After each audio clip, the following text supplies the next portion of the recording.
La práctica de clonación in silico de un gen es una cosa conceptualmente fácil de entender.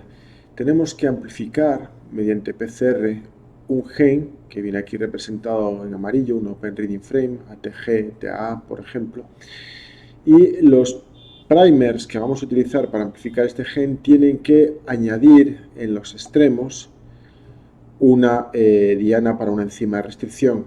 Esa enzima de restricción no puede estar dentro de lo que es la secuencia del gen, porque si no, cuando lo digiramos nos va a cortar por el interior del gen. Y esa diana de restricción también tiene que estar presente en el plásmido donde queramos meter este segmento amplificado, también solamente en una copia. Entonces, primer paso, amplificamos por PCR un fragmento de un gen, puede ser humano, insulina, puede ser de un virus, como por ejemplo una espícula para hacer una vacuna, puede ser un gen de fluorescencia que vaya a hacer que, pues, por ejemplo, una planta sea fluorescente. Y al amplificarlo, vamos a verlo ahora, vamos a introducir dos dianas de restricción. El plásmido ya lleva una diana de restricción porque se utilizan para este tipo de ingeniería genética. Y vamos a digerir tanto este fragmento como el plásmido con la enzima de restricción que se va a utilizar, ¿no? Esta enzima de restricción no va a estar dentro de lo que es la secuencia del fragmento ni en el plásmido, excepto en este punto. Al digerirlo con la enzima de restricción, vamos a perder los nucleótidos de abajo o de arriba en este caso, y pasa lo mismo en el plásmido. De manera que esta secuencia de aquí va a ser complementaria a esta y esta a esta, y si yo pongo este fragmento y este en un tubo con una enzima que se llama ligasa, lo que va a ocurrir es que el fragmento va a quedar dentro del plásmido. Este plásmido es una molécula circular, es como un mini cromosoma que puede ser introducido en bacterias. Aquí vemos una colonia de bacterias que llevan este plásmido. Estos plásmidos, además de este fragmento de clonación, van a llevar en su interior algún gen que le dé resistencia a los antibióticos. De manera que si yo hago una placa Petri con medio de cultivo con un antibiótico, las bacterias que me van a crecer son aquellas que llevan el plásmido portador de ese gen de resistencia al antibiótico que estamos usando. Entonces, vamos a hacer un ejercicio que es coger un gen, va a ser el gen GIRA de Streptococcus pneumoniae. Ponemos en la base de datos del NCBI, del National Center for Biotechnology Information, buscamos, ahí tienen varias bases de datos, vamos a buscar la que sea de nucleótidos y aquí escribimos DNA GRACE Subunit 1 o GRA, por ejemplo, Streptococcus pneumoniae, y ponemos Fernández Moreira, que es el nombre, bueno, de uno de los personas que trabajaron en secuenciando este gen. Entonces nos va a salir la proteína que codifica ese gen, nos va a salir el gen de este sería el trozo de ADN que va a tener la secuencia de este gen. Si yo quiero tener esta secuencia de ADN en un formato sin espacios, o sea, sin código, vengo a lo que se llama el formato FASTA. El formato FASTA me permite coger todo el contig, es decir, todo el trozo de ADN que se mandó en su momento, en el año 1998, al GenBank y que está custodiado en esta base de datos desde entonces. Entonces, yo ahora lo que quiero encontrar es el ATG-TA correspondiente al Open Reading Frame de este gen. Entonces, para ello, hago Control-C, copio y abro una pestaña en una página que se llama ORF Finder, Open Reading Frame Finder, también pertenece al NCBI, y pego. Y busco Open Reading Frames de al menos 75 nucleótidos que empiecen por ATG.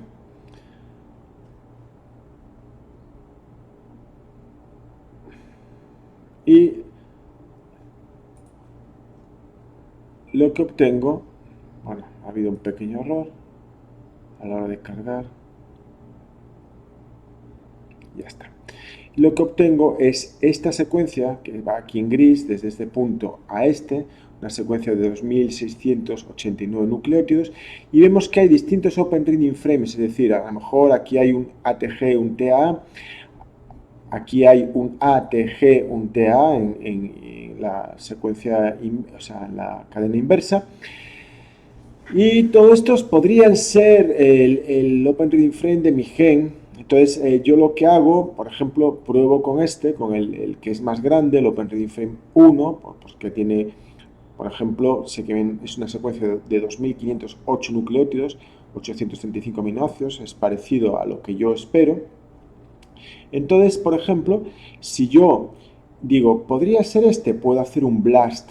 Un BLAST lo que me va a comparar es esta secuencia este es el Open Reading Frame 1 mostrado como secuencia proteica con aminoácidos, y voy a hacer como un BLAST. Un BLAST es como un Google, ¿no? Donde yo voy a comparar esta secuencia con otras secuencias de proteínas similares que están registradas en la base de datos. Entonces le digo BLAST y espero a que cargue la página.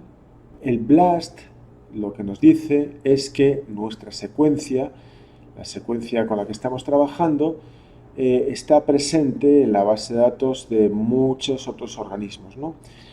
Vamos a ver los organismos que tienen una mayor similitud, mayor identidad con nuestra secuencia, son Streptococcus pneumoniae, porque nosotros estamos trabajando con la proteína GIRA de Streptococcus pneumoniae.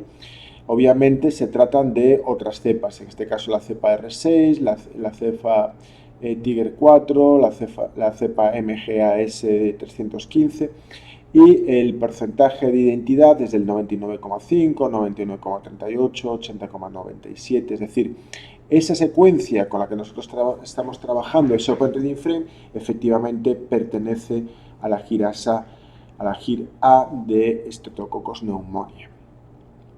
Entonces, nosotros ahora queremos diseñar primers contra esta secuencia. Lo que hacemos es hacer que el Open Reading Frame se muestre como nucleótidos. Entonces cogemos aquí ATG hasta TAA, el stop, y copiamos, control C. Y ahora vamos a diseñar los primers para lo que es este Open Reading Frame. Para ello vamos a abrir un documento Word. Resumiendo, vamos a amplificar este fragmento, este Open Reading Frame en amarillo albero, y al amplificarlo vamos a hacerlo con unos primers que nos permitan adicionarle en los extremos una diana para una enzima de restricción. Tenemos que tener cuidado que esta diana no esté en el propio fragmento, porque si no también nos cortaría en el interior. El plásmido que vamos a escoger es un plásmido que va a tener una sola diana de restricción para que digiriendo el plásmido, tanto como el plásmido como el fragmento con la enzima de restricción, nos queden estos extremos coexivos como una especie de piezas de Lego que se pueden unir y finalmente fusionar al plásmido para que el plásmido sea portador de este fragmento mediante la ligasa. Entonces, este plásmido es como un mini cromosoma que va a poder ser introducido dentro de bacterias, y las bacterias las vamos a crecer en un medio, en una placa Petri que tenga antibiótico. Entonces, aquellas bacterias que tengan este plásmido, que además lleva también un gen de resistencia a antibióticos en él, las bacterias que tengan este plásmido dentro son las que van a poder crecer en la placa, y nosotros vamos a poder tener ahora bacterias que, además de sus propios genes, van a tener este gen amarillo, que puede ser humano, puede ser de un virus, si es que queremos hacer una vacuna, lo que queramos. Estos son los principios de la ingeniería genética. Entonces, vamos a ver cómo tenemos que hacer para... tenemos que primero buscar un plásmido, en este caso ha sido el PUC19. Este PUC es este plásmido que está aquí, tiene 2686 pares de bases y tiene esta estructura, ¿no? Aquí esta zona, el MCS, es un polylinker, es decir, es una zona que tiene un montón de dianas de restricción de un solo corte. Es decir, estas dianas me van a servir para abrir el plásmido y meter aquí el fragmento que yo he amplificado por PCR. Vemos también que este plásmido tiene este Open Reading Frame que corresponde a un gen que le va a dar resistencia a este antibiótico, a la ampicilina. Es decir, si yo meto este plásmido en una bacteria y esa bacteria es sensible a la ampicilina, cuando la bacteria tiene este plásmido dentro, va a ser resistente al antibiótico. Y eso es una estrategia que nosotros hacemos para poder seleccionar el plásmido dentro de la bacteria. Bien, entonces el polylinker, esta región de aquí, esta zona que vemos aquí, va a tener distintos dianes de restricción para la ECO, SAL, BAM, XBA, ¿no? HindD3. Entonces nosotros vamos a escoger el BAM porque hemos visto que BAM no está en el interior del fragmento que queremos amplificar. Entonces esto sería la diana para BAM, ¿de acuerdo? Entonces, si esto es el polylinker del PUC19, cuando yo le añado la BAM va a cortar aquí y aquí, con lo cual el fragmento ahora va a tener estos extremos coexivos, ¿no? Ok. Mientras tanto, nosotros tenemos el Open Reading Frame del gen que queremos amplificar, TAG, TA, la cadena de arriba, la cadena de abajo. Y como ya hemos aprendido en otras clases, en otros videos, vamos a diseñar los primers que para la cadena de arriba va a estar en esta posición para que aquí esté el extremo 3', aquí se va a unir la DNA polimerasa y va a copiar todo el fragmento que falta. Entonces, estos puntos suspensivos tienen que ver con zonas del Open Reading Frame que son muy grandes y que no vamos a reproducirlas aquí. Este Open Reading Frame tiene pues como 2500 nucleótidos, pero toda esta parte para lo que es el diseño de los primers no nos hace falta y lo sustituimos por puntos suspensivos. Entonces, para la cadena de arriba el primer va a ser el primer EFM1 y para la cadena de abajo con el 5,3, aquí se va a unir la DNA polimerasa, va a ser el primer EFM2. Lo que nosotros vamos a hacer es que en los extremos de los primers vamos a adicionar esta enzima de restricción, esta diana para la enzima de restricción BAM-H1. ¿Cómo? De esta manera.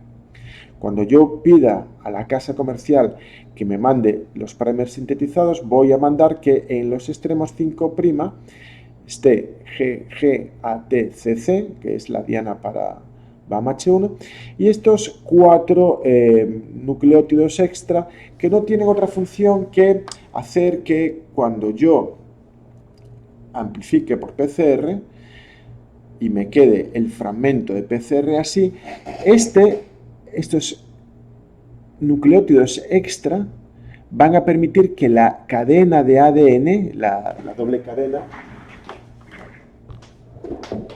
algo que vendría a ser como esto, cierre bien en lo que es el extremo, ¿no? Esto sería el extremo de la cadena. Al poner 4 nucleótidos más, esto hace que la cadena esté, digamos, curvada de la manera correcta, porque las enzimas de restricción, si esta zona no está perfectamente curvada, es decir, súper enrollada como una hélice B, es decir, con 10 pares de bases por vuelta, la enzima no se va a unir. Por eso tenemos que ponerle un poco más.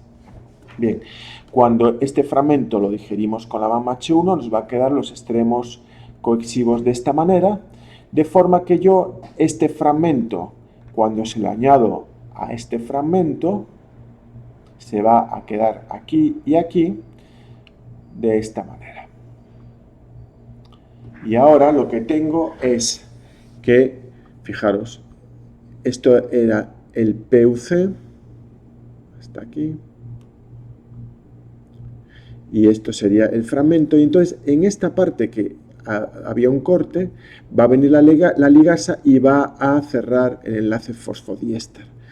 Y aquí, en este extremo, va a ocurrir lo mismo, es decir, el fragmento de PCR era este.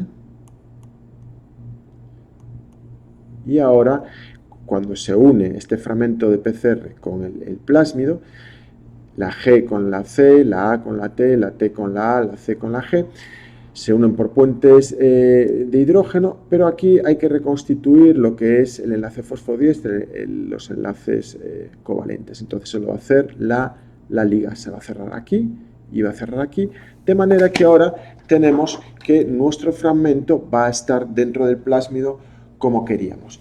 Entonces, fijaros, nosotros sumamos todo lo que tenemos en el Open Reading Frame hasta aquí, ¿de acuerdo? O sea, desde aquí seguimos hasta aquí y le tenemos que sumar ahora estos nucleótidos extra, porque digamos que el plásmido tenía solamente una diana, ahora va a tener dos, y entonces sumamos el Open Reading Frame en amarillo albero, sumamos 6 nucleótidos para lo que es la diana de restricción extra que hemos añadido con esta estrategia y el tamaño del PUC. Por lo tanto, si el Open Reading Frame con los nucleótidos extras tenía 2518 nucleótidos y el plásmido PUC tiene 2686, el resultado de esta ligación tiene 5504 nucleótidos, es decir, esto tiene 5204 nucleótidos y de esa manera, haciendo cuentas, yo sé que mi ligación ha sido correcta y está todo ok y listo para que las bacterias ahora expresen la proteína que hemos introducido de una especie extraña.